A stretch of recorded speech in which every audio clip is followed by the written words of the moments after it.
नमस्कार दोस्तों, MS class पर आप लोग का स्वागत है और तहे दिल से स्वागत। आई होप है कि आप लोग अच्छे होंगे और सही सलामत होंगे। आज का वीडियो उन सभी कैंडिडेट के लिए, उन सभी स्टूडेंट के लिए जो भी स्टूडेंट जो है ओवरऑल किसी भी यूनिवर्सिटी या यूनिवर्सिटी के एफिलेटेड कॉलेज से लॉ कर रहे हैं, मतलब जो है आप लोग 3 ईयर्स की पढ़ाई या आप लोग जो है 5 ईयर्स की पढ़ाई आप लोग कर रहे हैं। उसमें आप लोगों का सेमेस्टर वाइज आप लोग का पेपर होता है। अगर आप सेमेस्टर एग्जाम की तैयारी कर रहे होंगे और आपका एग्जाम बहुत नज़दीक है, मतलब आपके पास टाइम नहीं बचे हुए हैं, करीबन 1 महीने 1.5 महीने के अंदर अंदर आप लोगों का एग्जाम है।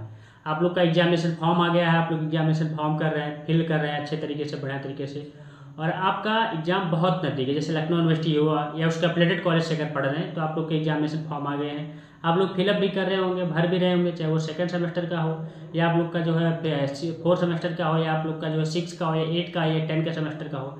बाकी ऐसे करके और भी यूनिवर्सिटी जैसे पूरे भारत की यूनिवर्सिटी हैं, अगर आप लोग सही तरीके से अच्छे तरीके से मन से अगर लॉ कर रहे होंगे तो आप लोग सोच रहे होंगे कि सेमेस्टर एग्जाम अच्छे तरीके से निकल जाए, क्योंकि हर एक साल में 2 बार आप लोग के सेमेस्टर एग्जाम करवाए जाते हैं। जहाँ तक कहीं कहीं 1 बार होता है, कहीं कहीं 2-2 बार सेमेस्टर आप लोग का होता है। एक साल में 2 सेमेस्टर आप लोग के होते हैं, मतलब 6-6 महीने करके आप लोग का एग्जाम होता है।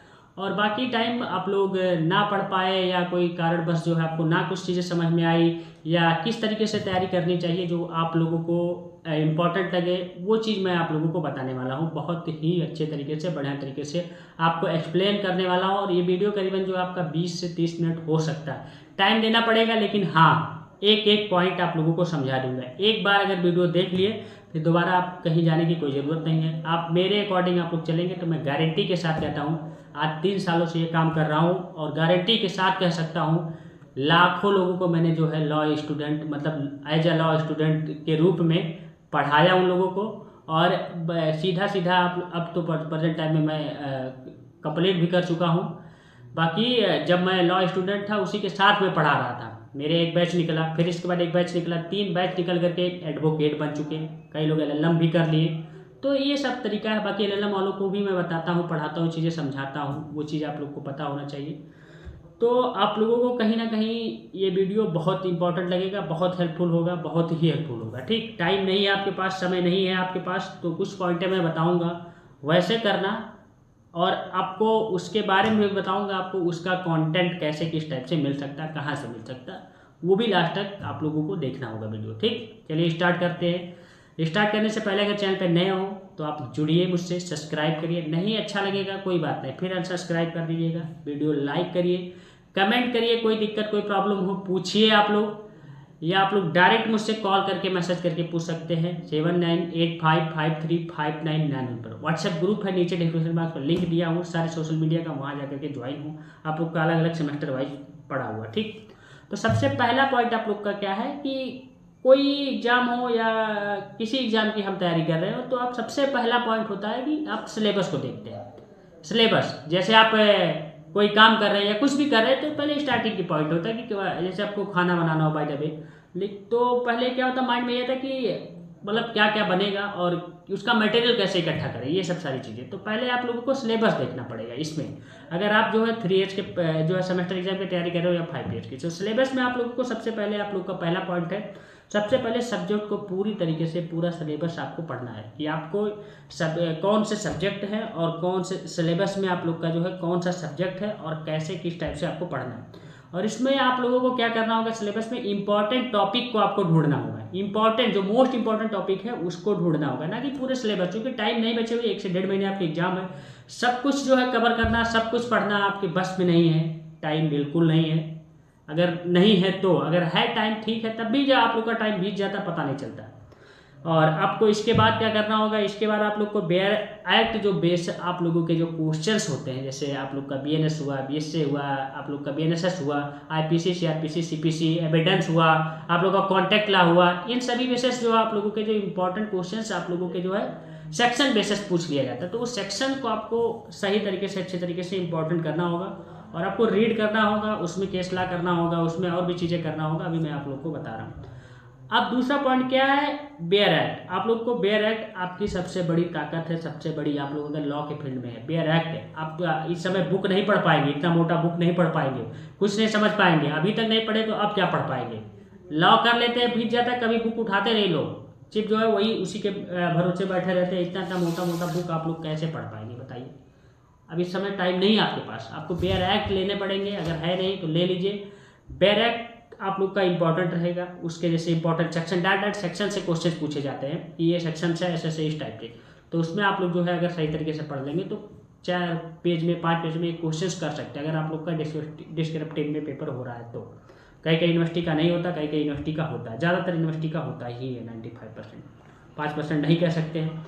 इसमें आप लोगों को क्या करना हो, इसमें आप लोग को जो है ला एग्जाम में जो बेयर एक्ट जो है लैंग्वेज आप लोगों की जो है बहुत ही इंपॉर्टेंट होती है। जो आप लोग का लैंग्वेज में हिंदी में लिख रहे हैं या इंग्लिश में लिख रहे हैं पेपर, आप लोगों के अकॉर्डिंग होता है, तो दोनों लैंग्वेज का जो पेपर आप लोग का बेयर एक्ट मिलता है वो लीजिएगा, अगर है नहीं तो, अगर है तो कोई बात नहीं, क्योंकि दोनों आप लोग को इंपॉर्टेंट हो जाते हैं। कुछ कुछ लोग ऐसे होते हैं कि कुछ बहुत अच्छी तरीके से इंग्लिश नहीं समझ में आता है, या बहुत हार्ड तरीके से हिंदी, इसमें जो है आप लोग को एक्चुअल हिंदी दिया जाता है क्योंकि बेयर एक्ट में, तो वहाँ भी नहीं समझ में आता।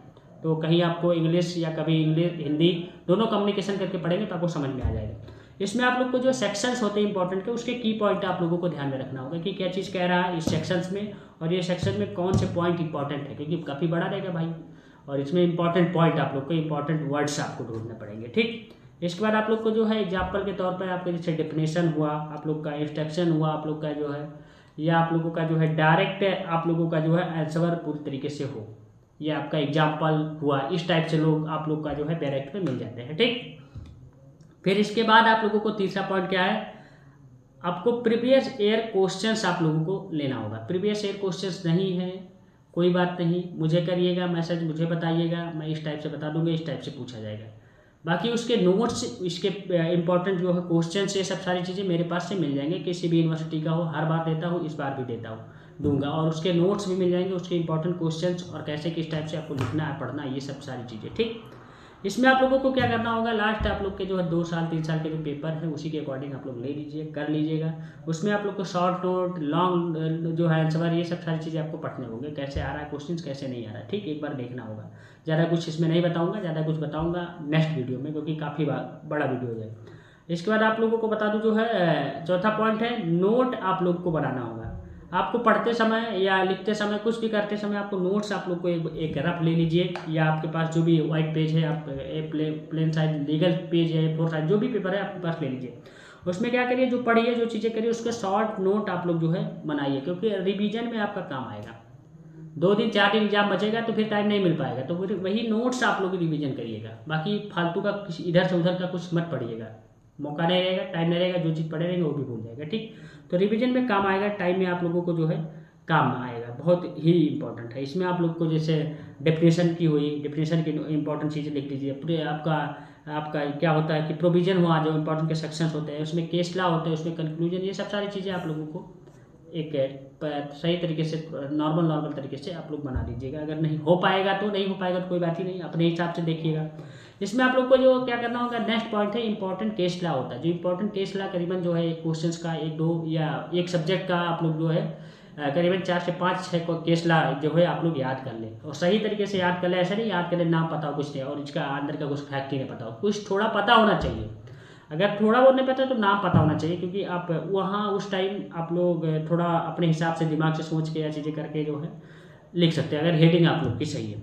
नेक्स्ट आप लोग का क्या है कि टाइम टेबल होना चाहिए। टाइम टेबल आपको कम से कम इस समय से, अगर आपको सही तरीके से 70% 80% नंबर लाने हैं, ठीक है कोई बात नहीं, आप ऐसे करके भी ले आते हैं नंबर, नहीं पढ़ते तब भी आ जाता है। बहुत लोग ऐसे भी करते हैं, बहुत लोग हज़ारों लोग पास हो जाते हैं, लाखों लोग पास हो जाते हैं, कोई बात नहीं। लेकिन ये चीज़ पढ़े रहेंगे ना तो आगे आपको काम देगा। यहाँ तो मौज मस्ती से करके एग्जाम, चलो ठीक है क्वालिफाई कर लेंगे, ऐसा चीज़ 2 हो गया, लेकिन आगे आपको दिक्कत करेगी, आगे आपको प्रॉब्लम करेगी। लिटिगेशन में जाएंगे, वकालत में जाएंगे, नहीं पढ़े रहेंगे, कुछ नहीं पढ़ेंगे, कभी ज़िंदगी में डेस्क पे नहीं खड़े हो पाएंगे, कभी ज़िंदगी में आप लोग जो है पिटीशन नहीं लिखवा पाएंगे। तो नॉलेज होना चाहिए, नॉलेज इंपॉर्टेंट है। आप पढ़ लेंगे इस समय तो कोई बात नहीं, परसेंटेज कम आएगा, परसेंटेज वहाँ नहीं देखा जाएगा, पर वहाँ आपका नॉलेज काम आता है। हर जगह आपका नॉलेज काम आएगा, किसी भी फील्ड में जाइएगा, पीसीएस से बनेंगे, जज बनेंगे, वहाँ भी नॉलेज काम आएगा। नहीं बन पाएंगे, आपको जानकारी नहीं आएगा तो आप फॉर्म भरिए, अपना एपीओ भरेंगे, वो भी नहीं कर पाएंगे। अब एपीओ फॉर्म भरते रहिए आप लोग, जो है कंपटीशन बढ़ाइए, तो फायदा नहीं है कुछ। तो इसलिए आपको पढ़ना पड़ेगा, थोड़ा मेहनत करना पड़ेगा, और मेहनत करने के लिए आप लोगों को थोड़ा बहुत टाइम तो देना ही पड़ेगा। तो इसीलिए टाइम टेबल जरूरी है, करीबन 4 से 5 घंटे, अगर 7-8 घंटे नहीं बने 4 से 5 घंटे मेरे हिसाब से। नहीं हो पा रहा 3 से 2 घंटे, इतना कम से कम बनाइए डेली का। कम से कम नहीं बना रहे, कुछ नहीं बना पा रहे, टाइम नहीं मिल पा रहा, दिक्कत हो रही, प्रॉब्लम, 1 घंटा बनाइए। 1 घंटे में कम से कम 2 क्वेश्चन तो पढ़ेंगे, आधा 1 घंटा देंगे और पढ़ेंगे तो फिर इसके बाद दूसरे दिन उसको लिख भी लेंगे। एक सब्जेक्ट का पढ़ेंगे, दूसरे सब्जेक्ट का कल पढ़िएगा, तीसरे का पढ़िएगा, ऐसे ऐसे करके पढ़िएगा, लेकिन पढ़िए, मेहनत करिए, ठीक। नेक्स्ट आप लोग का क्या है कि आपको आंसर राइटिंग लिखनी होगी। आंसर राइटिंग की प्रैक्टिस आप लोग को ही करनी होगी, करना होगा, और करेंगे जब आप लोग जो है तभी आप लोग का सही होगा। क्योंकि फर्स्ट सेमेस्टर हो सके आपका अच्छा ना गया हो, आपका सेकंड नहीं गया अच्छा गया हो, आपका थर्ड नहीं अच्छा गया हो, तो आप लोग जो है एक पेज वेज ले करके जो है आंसर राइटिंग सही तरीके से लिखे। आंसर राइटिंग में दिक्कत है आपकी, कहाँ हेडिंग डाला जाता है, कहाँ कैसे किस टाइप से लिखा जाता है, ये सब सारी चीज़ें मैं आपको वीडियो के माध्यम से डिटेल तरीके से बताऊंगा, कौन कौन से पॉइंट पे ध्यान भी देना है, यहाँ तो ऐसे ही बता दे रहा हूँ। इसके बाद आप लोग का जो है नेक्स्ट पॉइंट और लास्ट पॉइंट आप लोग का है कि आप लोगों का जो है लास्ट मंथली आप लोग का स्ट्रेटेजी आपका होना चाहिए पूरी तरीके से। जैसे आप लोग का जो है न्यू टॉपिक मत उठाए पूरी तरीके से, ये लास्ट आप लोग का पॉइंट है, न्यू टॉपिक नहीं उठाना है, लास्ट में आपको रिवीजन ही करना है। इसके बाद सिर्फ रिवाइज करें, ना कि इधर उधर का कोई चीज़ देखें। इसके बाद इंपॉर्टेंट सेक्शंस हुआ, इंपॉर्टेंट केस ला हुआ, ये आप लोगों को सही तरीके से रिवाइज करना होगा, क्योंकि काम देगा। और किस किस पॉइंट पे आपको आंसर लिखना है वो पॉइंट आप लोगों को मैं नेक्स्ट वीडियो में बताऊंगा, और आंसर लिख करके आप लोगों को दिखाऊंगा भी, बताऊंगा भी सही तरीके से, ठीक। यही सब सारी चीज़ें थी, इस तरीके से आप तैयारी करेंगे। वास्तव में मैं कह रहा हूँ, गारंटी के साथ ले रहा हूँ कि आप कभी जीवन में नहीं फेल होगे और आगे बढ़ेंगे, बहुत आगे बढ़ेंगे, लिटिगेशन में जाएंगे, वहाँ आगे बढ़ेंगे। इस समय अगर आप पढ़ लिए तो पढ़ लिए, नहीं फिर बाद में पढ़ने में नहीं पता कोई वकालत करने चला जाता है, कभी फाइल उठा करके देखता नहीं, रोज जा रहा है, आ रहा है, जा रहा है, कोर्ट जा रहा है, सब तो कोई फाइल नहीं उठा के देखता। मैंने कई लोगों को देखा और ऐसे है भी लोग, ऐसा नहीं है। तो इसलिए आप पढ़ाई पीरियड में ही आप पढ़ लेंगे तो आप लोगों के लिए बेनिफिट रहेगा आगे चल करके, नहीं तो फिर दिक्कत होगी, ठीक। बाकी कोई दिक्कत कोई प्रॉब्लम हो आप मुझे 7855355999 पर व्हाट्सएप मैसेज कॉल करके पूछे बताए, उस पर भी मैं डिटेल में वीडियो बना दूंगा, ठीक।